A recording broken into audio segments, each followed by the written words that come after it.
Hola amigos, ¿cómo están? Me llamo Martín Garaníbar y bienvenidos a mi podcast Política Peruana. En este podcast analizaremos y comentaremos las últimas novedades sobre la política peruana. Sin más que agregar, empezamos. Antes que empezar con el contenido propio del podcast, quería decirles que he estado súper ocupado por temas laborales, académicos y otros, y por eso he estado dejando el podcast un poquito descuidado nada más, ¿no? Pero no se preocupen amigos, ya he vuelto, voy a hacer los podcasts ahora semanales, posiblemente estén saliendo siempre o los jueves o los domingos, voy a ir anunciándolos de a poco dependiendo también de mi carga laboral y o académica, ¿no? Pero bueno, ahora sí, volviendo al tema principal, el motivo del podcast es el título, ¿no? ¿Qué Miche está pasando en Perú? What the hell is going on here? Entonces, ese va a ser el título ahora y vamos a analizar todo, ¿no? Las actitudes de Bellido, las indecisiones del presidente, los cambios en el gabinete que han habido, ¿no? La oposición cómo ha estado reaccionando, entonces va a haber de todo, ¿no? Esto va a estar súper interesante, va a ser un podcast un poquito largo, obviamente. Y bueno, ¿por qué también? Porque obviamente hay muchas cosas que analizar, ¿no es cierto? Se viene la constituyente, somos una desgracia, el dólar va a llegar a los 5 soles, o sea, nos volveremos en Venezuela, se renegociarán los contratos, habrán expropiaciones, todo eso y mucho más a continuación. Así que empecemos ya. Para empezar hablaremos de la figura más importante del Ejecutivo, o sea, del profesor, del Peter Castell, obviamente, ¿no? El presidente, por acción u omisión, está obviamente dando una imagen que no sería la adecuada para un presidente en estos momentos, ¿no es cierto? La de indecisión, ¿no? Parece, por lo que está haciendo, mejor dicho, por lo que no hace, de que el cargo le queda muy grande o que simplemente no tiene idea de lo que está pasando o no tiene idea de cómo actuar. Y eso puede ser por dos cosas, ¿no? Como digo, o porque el cargo le queda grande o porque es estratégico y quiere ver qué está pasando, ¿no es cierto? Entonces esto lo vemos desde el arranque, ¿no es cierto? Empezó 28 de julio, dio su mensaje a la nación, calmó algunas cosas bastantes, entonces ese miedo de que él iba a ser así al toque Hugo Chávez, un súper radical, neocenterista que va a destruir la economía y el país, no fue así, ¿no? O sea, él dijo su mensaje y siguió en sus cosas claras, ¿no?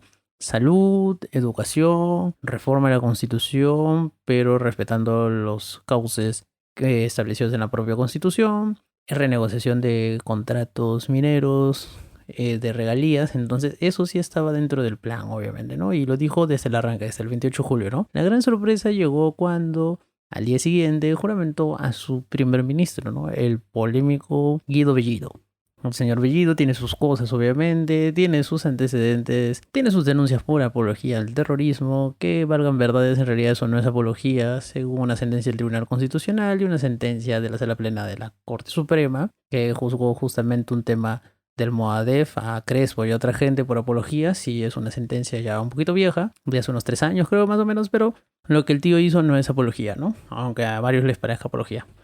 Pero bueno, entonces, el tío obviamente hace las tuyas, él tiene un estilo totalmente distinto. Si Castillo es un poco más cauto, un poco más de negociar un poquito, ¿no? De moderarse. Guido Bellido es muy achori, ¿no es cierto? Entonces ese es el contraste que hay ahorita entre ellos dos, ¿no? Obviamente Bellido es un típico representante de Cerrón y esto es algo muy a tener en cuenta, ¿no? El primer idea, por si acaso, no es que Castillo esté subordinado a Cerrón o que Cerrón esté subordinado a Castillo, sino de que ambos son un tándem, ¿no? Ambos manejan ideales comunes, por ejemplo, el cambio de la constitución, el cambio del tema económico en el Perú.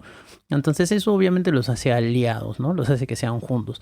La forma en la que van a llevar a cabo esos cambios es lo que los diferencia, ¿no? El fondo es el mismo, ¿no? O sea, ambos quieren cambios, ¿no? Uno más radical que el otro, pero ambos quieren cambios. El tema es el fondo, cómo lo van a hacer. Y ahí se ve la diferencia de estilos, por ejemplo, entre el presidente y el primer ministro, ¿no? Mientras Pedro Castillo es más cauto al hablar, como ya lo dije, es más que vamos a negociarlo, es más de asesorarse de personas expertas, Franque, Maurtua, Aníbal Torres. Bellido es más el achori, el show, el explotar en Twitter, igual que Cerrón.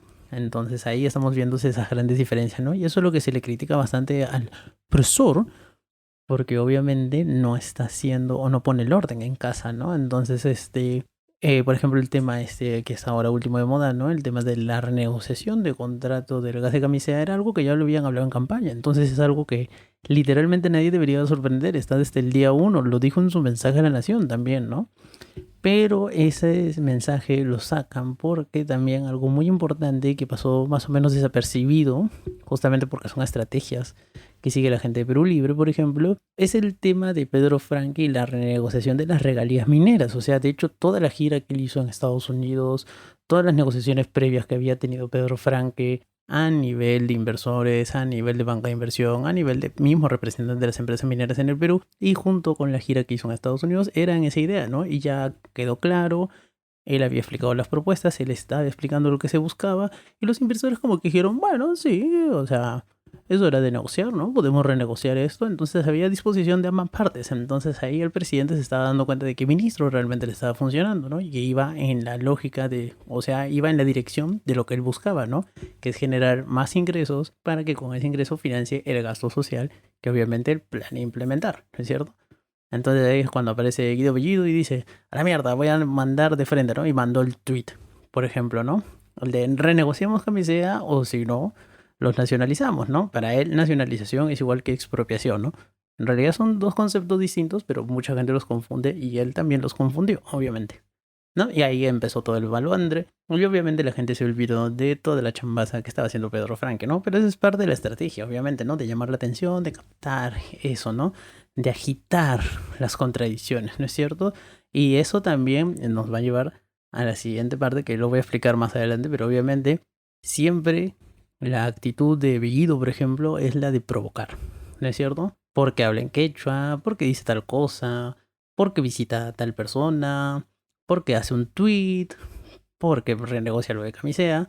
Entonces él siempre provoca y buena parte de la oposición pisa el palito. Entonces, obviamente le siguen el juego, ¿no? Porque él dice algo y la oposición al toque. ¿Pero por qué hace esto? ¿Pero por qué hace esto? O sea, no critican la forma y no el fondo.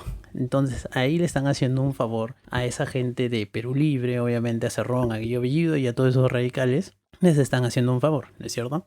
En cambio, el presidente tiene otra forma de actuar, obviamente, ¿no? O sea, él en su mensaje a la nación, por ejemplo, que es la gran bandeja en la que lo hemos visto, el mensaje a la nación, su discurso en el CELAC ante la ONU y ante los inversores cuando hizo su gira, su primera gira en el exterior, que lo hizo a México y Estados Unidos, o sea, no fue a Estados Unidos por las puras, ha sido justamente en esa línea, ¿no? O sea, en decir, calma gente, vamos a renegociar cosas, no vamos a expropiar a nadie, queremos hacer cambios, sí, pero unos cambios ordenados, pausados, estamos listos para hablar con todos los actores involucrados y obviamente llegar a un consenso, ¿no? Entonces, obviamente el presidente, su ministro de Relaciones Exteriores y su ministro de Economía, que son como que los grandes gestores de esa gira en el exterior, sobre todo la gira en Estados Unidos, han sido los grandes responsables de eso, ¿no? Y eso obviamente cara bien, da una buena impresión, pero obviamente cuando aparece Guido Bellido y les dice a la mierda, ¿no? O sea, o negociamos a las buenas o los mando al diablo y los expropio o nacionalizo, ¿no? Entonces ahí ¡pum! Explota todo, ¿no? Y vemos que ese estilo lo ha manejado Guido Bellido desde hace bastante tiempo, o sea, durante toda su etapa de premier ha manejado ese estilo y es el estilo que este tío maneja, o sea, eso es lo que él más o menos hace, porque recuerden, él ha sido dirigente estudiantil y no sé ustedes amigos, pero los que hemos estado en política estudiantil más o menos conocemos esas mañas, ¿no? Entonces, es una forma de actuar, es una forma obviamente de que cuando tú ves que otra persona está haciendo resultados, es como que tú dices, tengo que hacer algo que llame más la atención, que mueva más para que la gente también vea que esto, ¿no? Y obviamente como eso también está en la línea del gobierno, renegociar los contratos, por ejemplo, entonces ahí van, ¿no es cierto? Y tienes esas cosas, ¿no? Obviamente esos pequeños detalles.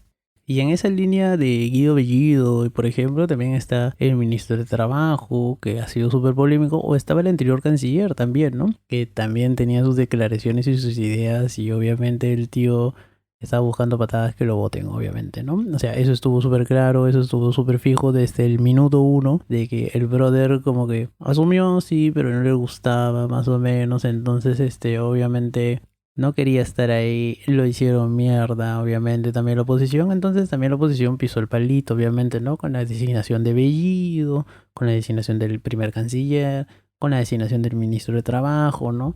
Obviamente tiene sus cosas que explicar, ¿no? Y o sea, obviamente acá tampoco hay que blanquear las cosas. El que tiene las cosas súper rochosas es el ministro Maraví, ¿no? El ministro de Trabajo, o sea, brother, tienes unos atestados policiales y una situación que más te vale aclarar, ¿no? O sea, porque está bien, son atestados de hace casi 40 años, literalmente hace 40 años, pero o sea, en una época estuviste prófugo, no ha habido, ¿no? O sea, hay que explicar qué pasó bien. Yo que tú renunciaría, obviamente, explicaría bien las cosas y después volvería con buena y elegancia a decir, oiga, yo era inocente, ¿no? O sea, no me jodan.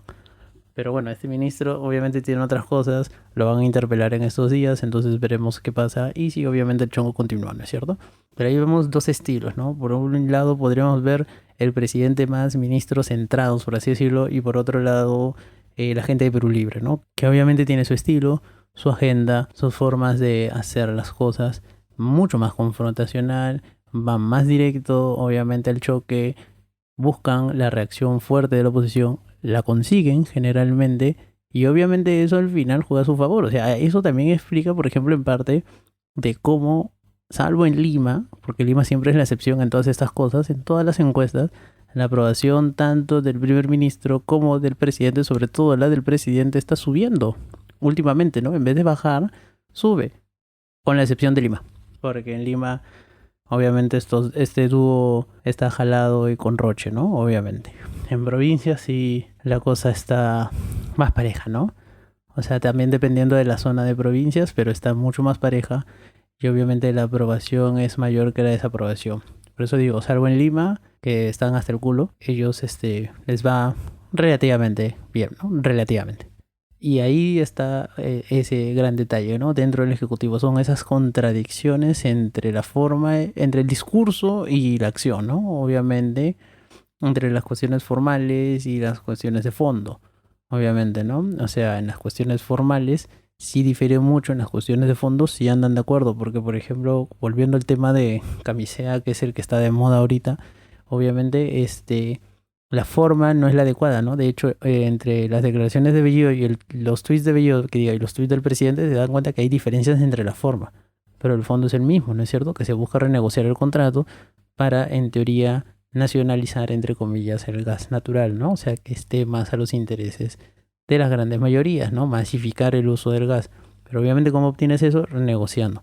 Recuerden, amiguis, que per se, o sea, por sí solo, una renegociación, que el Ejecutivo pida a una empresa privada renegociar ciertas condiciones no está mal, obviamente, ¿no? Porque una renegociación es decirle, oye, ¿sabes qué? Pasan esas cosas, entonces hay que hablarlo.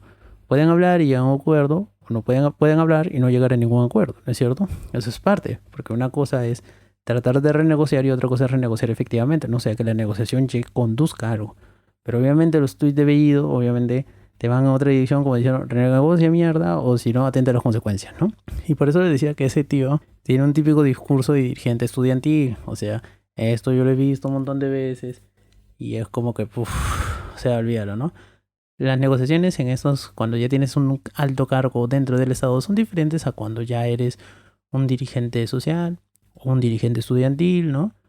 O simplemente una autoridad local, se podría decir pequeña, ¿no? Ya no eres un alcalde de un pueblito, no eres el dirigente de un frente de defensa, ¿no? Ahora eres el primer ministro.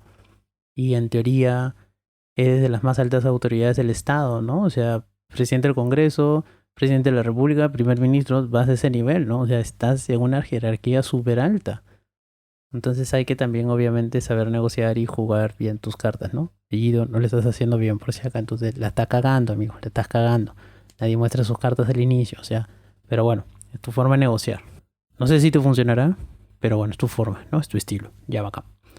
Y por ese lado terminamos con el tema del ejecutivo, ¿no? Como vemos es un ejecutivo que tiene dos formas de ser. Este ejecutivo tiene dos formas de actuar, como que el poli bueno y el poli malo. Y ahí tienen, ¿no? El ejecutivo bueno por un lado y el ejecutivo malo, se podría decir entre comillas, por el otro, ¿no? O más a chori, más que malo chori, ¿no es cierto? O sea, que tiene una forma más a chori de negociar. Y un detalle importante que estaba pasando piola y que me olvidé de comentarles porque fácil también lo saben ustedes, pero si no lo saben ahora se van a enterar, es que el presidente, el Peter Castell, el buen Peter Castell, tiene una comunicación directa con Humala. Por eso también mucha gente de Perú Libre anda súper a chori con el presidente y lo amenazan a cada rato, ¿no? No puedes traicionar al partido es traicionar al pueblo y esas cosas, ¿no? Porque obviamente, si un expresidente tiene experiencia en cómo mandar a la mierda a la izquierda, eso ya en Humala. Entonces, eso les faltea a varios porque tienen miedo de que obviamente saquen a Bellido y toda esa gente. Modata, ¿no? Obviamente todos los rumores dicen de que Bellido no pasa de octubre, ¿no? O sea, ya octubre y no va a llegar a noviembre. Eso es lo que dicen los rumores, pero Como Lima es el paraíso de los chismes, sobre todo en política, hay que tomar los chismes como son, simplemente un chisme, ¿no? Pero obviamente cuando un chisme suena bastante es como que ya tiene algo de verdad, ¿cierto? Pero veremos, obviamente, ¿no? Con Peter Castell no se sabe porque parece que va a hacer una cosa y al final hace otra, ¿no? El tío, por eso digo, no sé si es muy estratégico o es muy cauto o simplemente como que el cargo le queda un poco grande, pero bueno, ahí va, ¿no? Obviamente es el presidente y hay que decir que las cosas le salgan bien porque si no, nos jodemos todos, ¿no es cierto? Ahora más bien vamos a ir al lado de la oposición. La oposición también, obviamente, tiene sus cosas y sus cosas, ¿no? En algunas cosas parece que aprenden más o menos rápido, porque al inicio como que eran súper achorados, ¿no? Desde el día uno ya están súper achoris con el pie en alto, ¿no? Hablando de vacancia y todas esas cosas, o sea, siguiendo el juego de la gente como que se podría decir más radical dentro de la oposición, ¿no? Que son los de Renovación Popular. Y ese bloque de Renovación Popular liderados por Montoya, por el almirante Montoya, obviamente, demostró de que es una oposición muy bruta, muy achorada, muy limitada, porque literalmente el que se jactaba de tener una bancada unida y coherente es como que literalmente perdió un montón de congresistas, no me acuerdo si eran 4 o 5 que perdió, pero así ni un mes duró la unidad de la bancada de Renovación Popular, ¿no? O sea, Norma Yarro, esa gente, ¡fum!, se fueron al toque, ¿no? A la bancada de Avanza País, que más bien ha tomado ellos, como se podría decir, cierto liderazgo, obviamente, ¿no? Frente a las políticas comunistas del gobierno, ¿no? El último baluarte de la libertad, ¿no? Y obviamente, entre comillas, todo eso, ¿no? Porque también son medio choris estos tíos. En cambio, al final, lo que va de los que tienen la gran llave dentro de la oposición, por lo menos la oposición parlamentaria, son las bancadas de Acción Popular, Podemos Perú y Alianza para el Progreso, porque al final ellos son los que, si se suman a los otros bloques, que es la oposición, digamos, directa, que es Fuerza Popular, Renovación Popular y Avanza País, ellos son como la oposición así 100%, los otros son oposición a medias, porque por ejemplo al final le dieron el voto de confianza a Bellido. Es un tema de que hay una oposición súper radical y otra oposición, se podría decir, un poquito más estratégica, ¿no? Pero oposición al fin y al cabo, ¿no? Porque dentro de esa oposición, así se podría decir, como que, digamos, podríamos hacer como que 3 categorías de oposición, ¿no? La oposición super achori, que son los fujimoristas, Avanza País y Renovación Popular. La oposición más o menos achori, que son Podemos Perú, Alianza para el Progreso, Acción Popular. La oposición no tan achori, más light, se podría decir, que son Somos Perú y, bueno, la alianza entre Somos Perú y el Partido Morado, obviamente, ¿no? Y al final tenemos a los aliados del gobierno, obviamente, que son Juntos por el Perú y la propia bancada de Perú Libre, ¿no? Y dicho sea de paso, los de Perú Libre han demostrado ser bien monces, obviamente, ¿eh? Para empezar con el tema de la mesa directiva del Congreso, que no supieron hacer las cosas bien, o sea, ni siquiera leer un poquito bien el reglamento, y ¡pum!, ¿no? Los banearon en WAM, o sea, los funaron sin siquiera haber podido competir, ¿no? Entonces, super monces por ellos, ¿no? Ahí te das cuenta que no tienen un buen asesor. Obviamente, amiguis, ya pues gasten algo de plata, contraten un buen asesor, ¿no? O sea, ya después ponen a sus amiguis como asesores de bancada, pero cuando estás inscribiendo en una lista parlamentaria, por lo menos asesórate un poquito, causa, o sea, no seas malo, ¿no? Ese es uno. La número 2, por ejemplo, el reparto de las comisiones, ¿no? Como se pusieron ellos también en una posición tan intransigente, de decir, bueno, somos el partido mayoritario y tenemos estas cosas, bla, bla, bla, bla, bla, bla. Al final, nada. Las dejaron con las presidencias más monces, ¿no? Obviamente, les dejaron con presidencias que nada que ver, tienen algunas vicepresidencias interesantes, pero es como que ya por descarte, ¿no? O sea, el reparto de comisiones literalmente los excluyó. Y todas las bancadas se pusieron de acuerdo y al final dijeron, bueno, Perú Libre, esto es lo que sobra, así que tú te quedas con esto, ¿no? Y se cumple el sistema proporcional, ¿no? O sea, que obviamente a ellos les correspondían más comisiones porque son la bancada más grande, pero también les han dejado las comisiones más monces, por así decirlo, ¿no? O sea, la cerecita del pastel, por así decirlo, la comisión de constitución, la comisión de fiscalización, la de presupuesto, educación, por ejemplo, no la tiene Perú Libre, ¿no? Que son cosas importantes, son comisiones importantes, ¿no? No las tienen. Y eso ahí te das cuenta, ¿por qué? Porque no saben negociar, causa. Entonces, tienen que aprender a negociar. Así como Renovación Popular no ganó nada, pero Libre tampoco ganó nada, ¿no? Y entonces esta oposición ha ido mutando de pedir la vacancia en WAN, ¿no? De tratar de hacer una censura en WAN, que era más o menos lo que buscaba la gente de Perú Libre, obviamente, para después forzar una disolución del Congreso y ver todo el tema de la Asamblea Constituyente y todos estos temas, es obviamente la oposición ya se fue moderando un poco, ¿no? Pero siempre está pisando el palito, ¿no? Siempre tienes a los mismos congresistas de siempre pisando el palito, ¿no? Guido Bellido habla en quechua, ¡bla! Guido Bellido saca un tweet, ¡bla! Guido Bellido amenaza con renegociar los contratos del gas de camisea, ¡bla! ¿No? O sea, es como que, o sea, brother, ese es el estilo de Guido Bellido. Lo que deberías hacer es ignorarlo porque justamente lo que él quiere es que reacciones mal, ¿no? Para después hacerse la víctima. Eso es lo que él está buscando y obviamente eso es lo que posiblemente vaya a encontrar. ¿Por qué? Porque tú le estás dando todos los motivos para hacerlo, ¿no? Es como cuando el presidente se fue de viaje, que no que le critican de que porque sale el sombrero, de que porque la primera dama se viste así, de que es una guachafa, de que esto que el otro, ¿no? Lo mismo pasó con Nadine, por ejemplo, ¿no? Cuando Nadine salía afuera, yo sé que Nadine es de una familia con plata, o sea, no me vengan con cosas tampoco, ¿no? O sea, cuando Nadine salía afuera, que porque usa ropa de diseñador, que de porque esto, de porque el otro, de porque aquí, de porque allá, ¿no? Sale la primera dama de gira, ¿no? Sin ropa de diseñador, o sea, como que más como ella se sentía cómoda, ¿no? Más a su estilo. Ay, que es una vergüenza, que es una guachafada, que esto, que el otro, que ya. O sea, brother, dentro de todas las críticas que se podían hacer a la gira del presidente, te enfocas en esas cosas, la oposición, o sea, como que no, no, así no es, pues, o sea, los haces quedar como víctimas, ¿no? Hasta cierta gente podría tener empatía, pues, con ellos, obviamente. Entonces, es súper importante el tema de que la oposición tiene que dejar de ser más tan achori, ya aprendió algo, pero todavía sigue empezando el palito. Tengan en cuenta, ¿no? Obviamente la sección, digamos, de Cerrón y compañía, la sección de Perú Libre, obviamente los ministros más del partido, obviamente, sí te van a buscar la confrontación directa, ¿no? Sí van a hacer de que tú trates de reaccionar, ¿no? Y de que reacciones feo, dicho sea de paso, ¿no?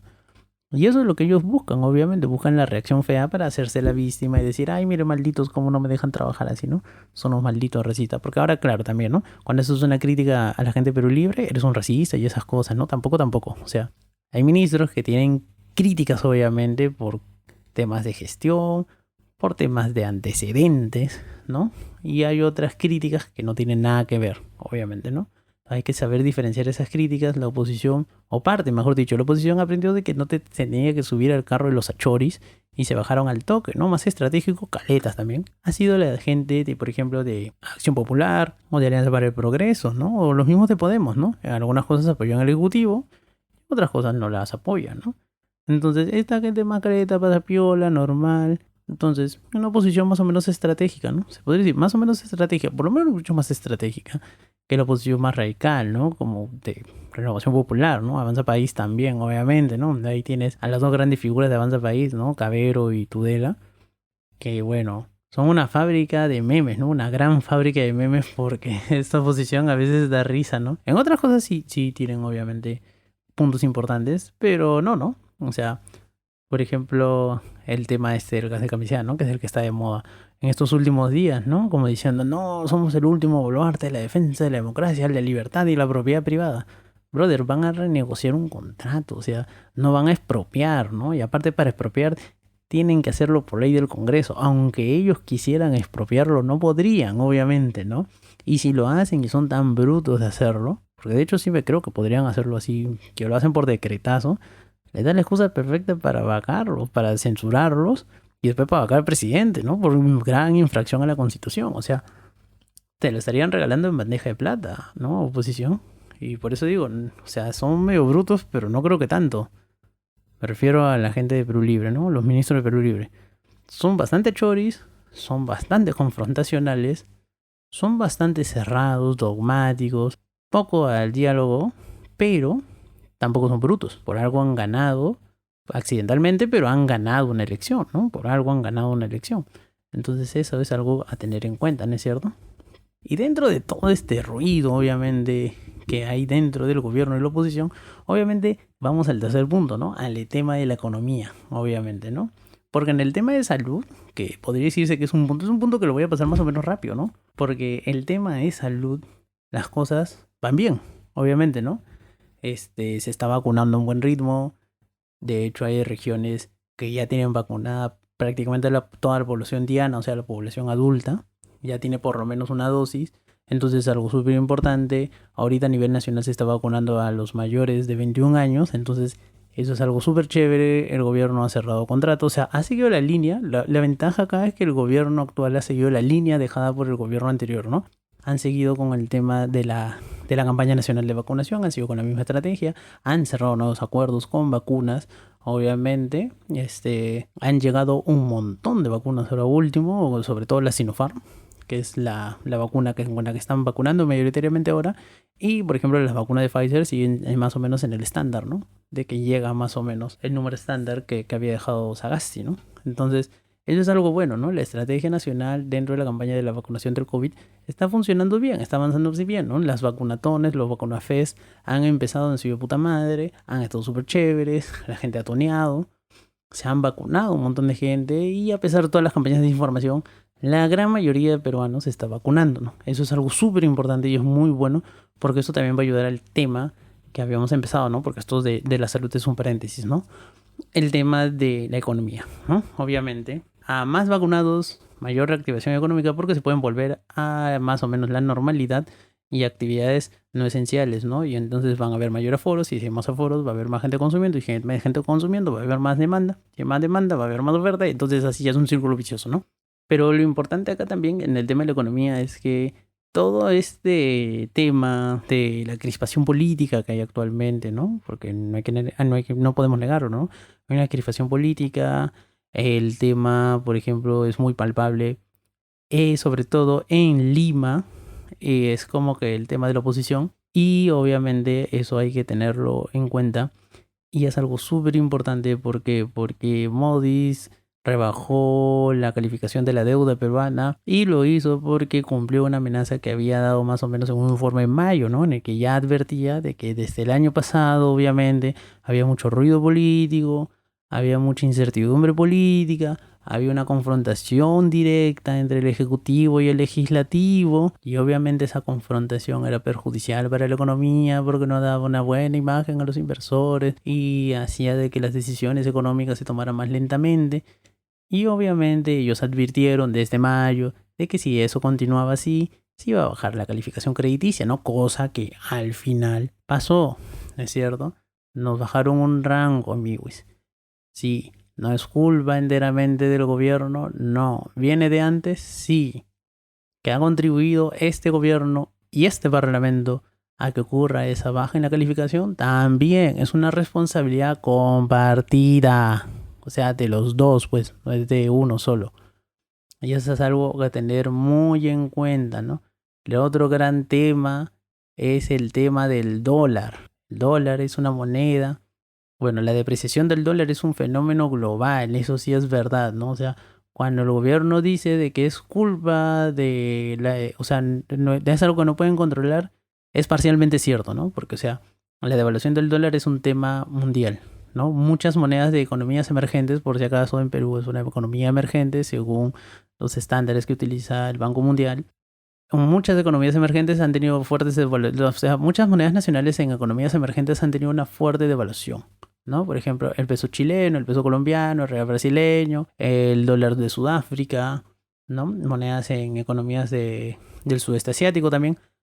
Y algunas europeas han tenido obviamente una gran devaluación, pero la peruana también se lleva un premio porque la devaluación del sol ahorita está en 4.12, por ejemplo.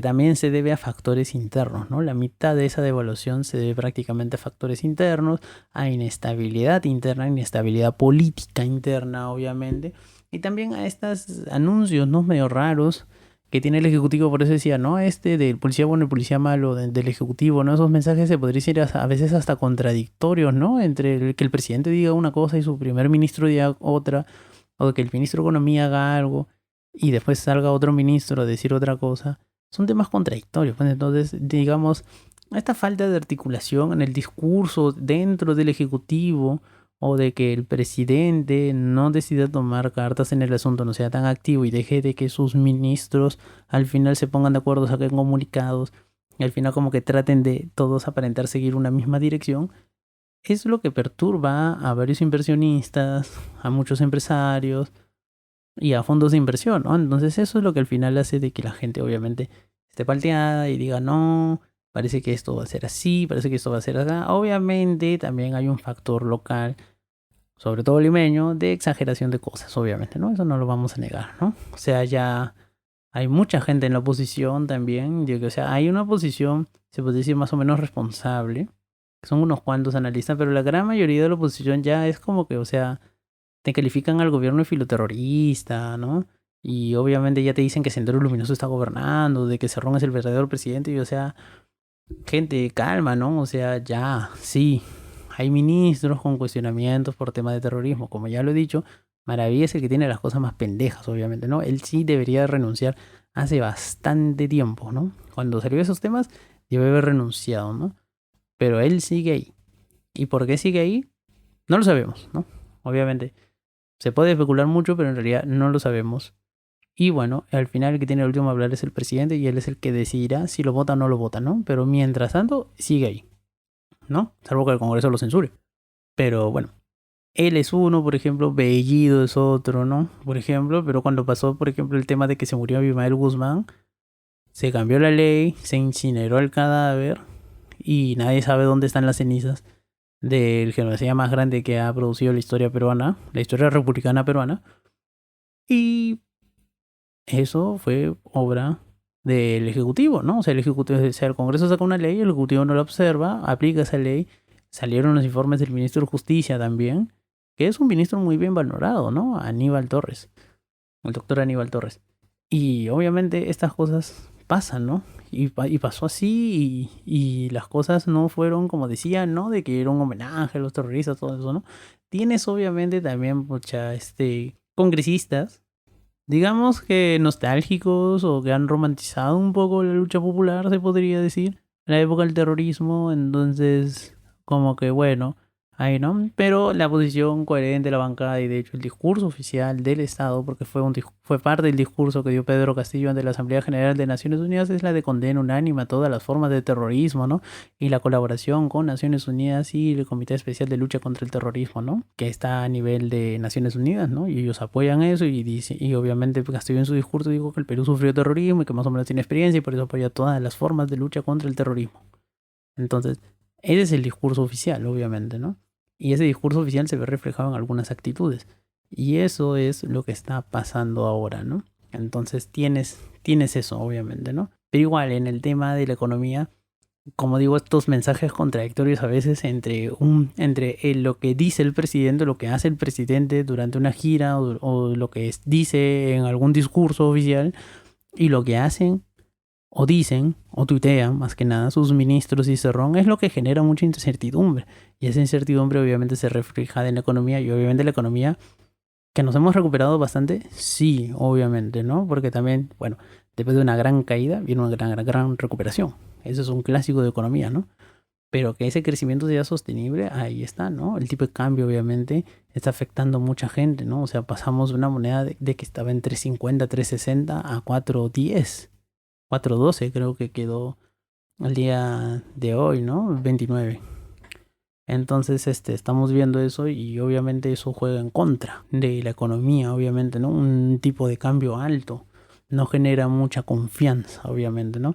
Pero hay que ver, como digo, el ministro de Economía actual, Pedro Franque, tiene las cosas claras, ha hablado con muchos inversores, pero obviamente también la gente de Perú Libre también es súper achori en esos sentidos y lo tratan como un invitado y dicen, oh, o te cuadras o te votamos, ¿no? Entonces eso no juega bien, obviamente. Hay gente que quiere ver el mundo arder y parece que esa es una estrategia de la gente de Perú Libre, pero veremos hasta dónde van, ¿no? Obviamente el tema económico podría ir mejor, sí, obviamente, ¿no? ¿Se está recuperando la economía? Sí, bastante. De hecho, hemos tenido un gran crecimiento económico ahora, tenemos niveles prepandemia prácticamente, algunos indicadores macroeconómicos de prepandemia, pero el tipo de cambio obviamente está afectando muchísima gente, ¿no? Eso también, ese tema y el tema de la crisis de los contenedores, la crisis del comercio exterior obviamente también está jugando muy en contra de la economía local, ¿no? Una economía que depende bastante de la exportación de materias primas y de la importación de productos. Entonces eso hizo, por ejemplo, de que subieran bastantes productos